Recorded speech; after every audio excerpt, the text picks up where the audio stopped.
Bonjour à chacun, j'espère que vous allez bien. Nous avons aujourd'hui un évangile difficile. Qu'est-ce que ça veut dire?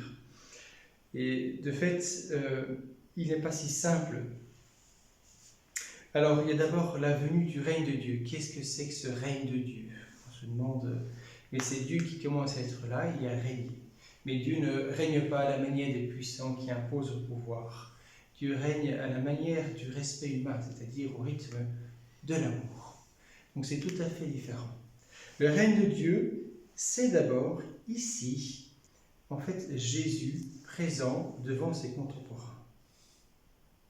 Et donc il n'est pas observable comme un royaume bien défini, il est observable comme Jésus qui propose la parole, qui guérit tout simplement et qui suscite les libertés.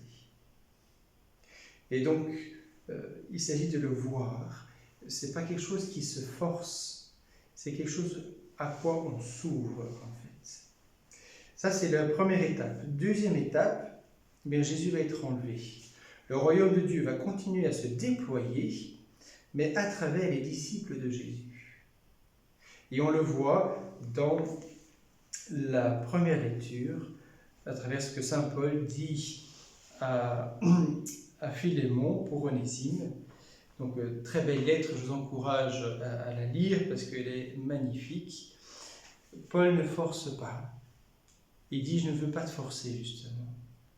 Je te propose d'abonder dans la logique de l'amour dont tu es toi-même déjà le bénéficiaire puisque tu étais sauvé par le Christ. Et donc, le royaume de Dieu, aujourd'hui, grandit de cette manière-là aussi.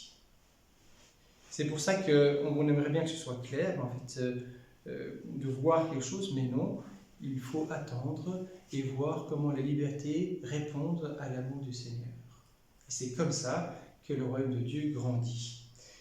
Donc très fin, si vous voulez, puisque c'est au rythme de la liberté, et plus encore de la grâce de Dieu, les deux fonctionnent ensemble. Troisième chose, eh bien, le règne de Dieu au sens où tout devient clair, eh bien ça viendra aussi. Ce sera lorsque le Christ reviendra.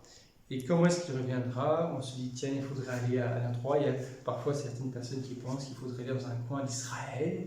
Et là, ce serait très clair. Ce sera là que Jésus reviendra. Non, il reviendra comme l'éclair. Ça veut dire deux choses. La première, c'est que ce sera soudain. Quand l'éclair arrive, on ne s'y attend pas. Enfin, on sait que, mais il nous surprend quand même. C'est un peu le jeu des enfants. C'est de voir quand l'éclair va frapper. Et puis, deuxième chose, il nous trouve là où on est. Et j'ajoute même un troisième, c'est évident pour tout le monde. Donc, ne nous inquiétons pas, ce sera de l'ordre de l'évidence et ça trouvera chacun là où il est. Demandons au Seigneur, puisque le Christ n'est pas encore venu, qu'on ne sait pas quand il reviendra, eh bien, de marcher au rythme de la grâce de Dieu, de nos libertés et de la liberté des autres.